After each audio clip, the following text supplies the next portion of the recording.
ঊনকোটি জেলা আদালতে শ্লীলতাহানি ও অপহরণের চেষ্টার মামলায় ফয়দুর রহমান নামে এক অভিযুক্তকে 1 বছরের সশ্রম কারাদণ্ড এবং 10,000 টাকা জরিমানা করেছেন জেলা ও দায়রা আদালত বিচারক পি কুমার। জরিমানা অনাদায়ে তাকে আরও 2 মাসের কারাদণ্ড ভোগ করতে হবে। বুধবার বিকেলে ঊনকোটি জেলা আদালতের পাবলিক প্রসিকিউটর ও আইনজীবী সুনির্মল দেব জানান, দোষী ফয়দুর রহমান কৈলাসহরের ফুলবাড়িকান্দি গ্রাম পঞ্চায়েত এলাকার বাসিন্দা এবং পেশায় রাজমিস্ত্রির সহযোগী। মামলার বিবরণ অনুযায়ী 2020 সালে কৈলাসহর পৌর পরিষদের কালীপুর এলাকায় এক মহিলার বাড়িতে নির্মাণ কাজ করতে গিয়ে অভিযুক্ত নিজেকে হিন্দু পরিচয় দিয়ে ওই পরিবারের সঙ্গে পরিচিত হন। পরে তিনি মহিলার মোবাইল নম্বর সংগ্রহ করে নিয়মিত ফোন করে উত্ত্যক্ত করতে থাকেন। মহিলা নম্বরটি ব্লক করে দিলে অভিযুক্ত কৌশলে তার ও ভাসুরের মেয়ের মোবাইল নম্বর সংগ্রহ করে তাকেও প্রতিদিন ফোন করে উত্ত্যক্ত অশ্লীল ভাষায় গালিগালাজ করতেন। এরই ধারাবাহিকতায় 2022 সালের 25 মে ড্রাইভিং স্কুল থেকে কালীপুরের বাড়িতে ফেরার পথে ওই তরুণীকে পথ অবরোধ করে অপহরণের চেষ্টা চালায় এবং টানা হেঁচড়া করার পাশাপাশি শ্লীলতাহানি করে বলে অভিযোগ। তরুণী কোনোভাবে অভিযুক্তের হাত থেকে পালিয়ে বাড়িতে ফিরে ঘটনাটি পরিবারের সদস্যদের জানান। পরবর্তীতে তরুণীর কাকিমা কৈলাসহর মহিলা থানায় ফয়দুর রহমানের বিরুদ্ধে মামলা দায়ের করেন। পরবর্তীতে তদন্তকারী অফিসার 2022 সালের 14 জুন আদালতে চার্জশিট দাখিল করেন। মামলার শুনানিতে মোট 5 জন সাক্ষী সাক্ষ্য দেন। সাক্ষ্য প্রমাণের ভিত্তিতে আদালত ফয়দুর রহমানকে দোষী সাব্যস্ত করে 1 বছরের কারাদণ্ড, 10,000 টাকা জরিমানা ও জরিমানা অনাদায়ে অতিরিক্ত 2 মাসের কারাদণ্ডের নির্দেশ দেন। কৈলাসহর প্রতিনিধির রিপোর্ট, প্রতিদিন ত্রিপুরা। 2020 সাল হইতে 2020 সালে এই যে মামলার যে আজকে যার সাজা হয়েছে, সাজাপ্রাপ্ত যে ব্যক্তি, ওনার নাম ফয়দুর রহমান, বাড়ি ফুলবাড়িকান্দি।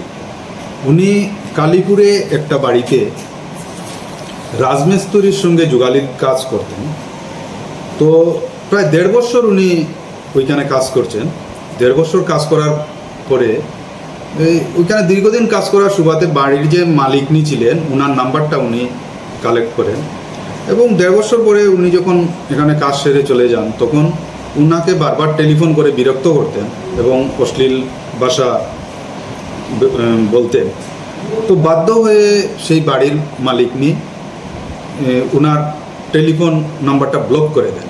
তো এখানে আরেকটা কথা হলো, উনি যখন ওইখানে কাজ করতেন, অ্যাকচুয়ালি উনি তো মুসলিম কমিউনিটির মানুষ, কিন্তু উনি বলছেন যে উনি হিন্দু পরিচয় দিয়ে ওনাদের বাড়িতে কাজ করতেন।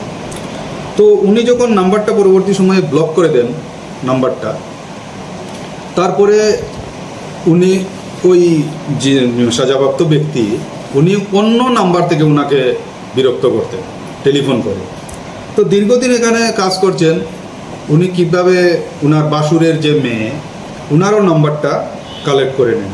তো পরবর্তী সময়ে ওই মেয়েটাকে উনি বারবার টেলিফোন করে বিরক্ত করতেন এবং অশ্লীল ভাষায় কথা বলতেন।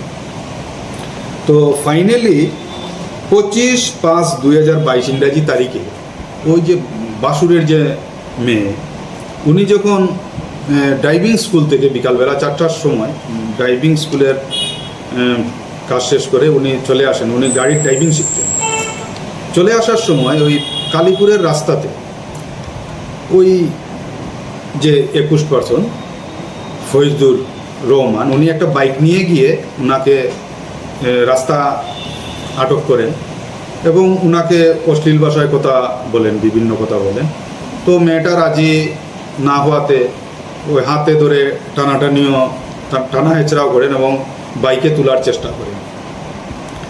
তো এরপরে মেয়েটা এখান থেকে কোনো মতে ওর হাত থেকে রক্ষা পেয়ে বাড়িতে চলে যায়, গিয়ে এভাবে জানানোর সঙ্গে ওনার যে কাকিমুনি ছিলেন, যে আরেকজন ভিকটিম যাকে উত্ত্যক্ত করত, উনি অসুস্থ হয়ে যান। উনি হাসপাতালে ভর্তি করা হয় ওনাকে এবং 26/5/2022 ইংরাজি তারিখে উনি হাসপাতাল থেকে ডিসচার্জ হন হয়ে 27/5/2022 ইংরাজি তারিখে উনি কৈলাসহর ওমেন পিএসে মামলা দায়ের করেন। যে মামলাটার নম্বর হচ্ছে Kailashahar women PS case number 17/2022 এবং এই মামলার তদন্তকারী অফিসার ছিলেন মৌসুমী দেববর্মা।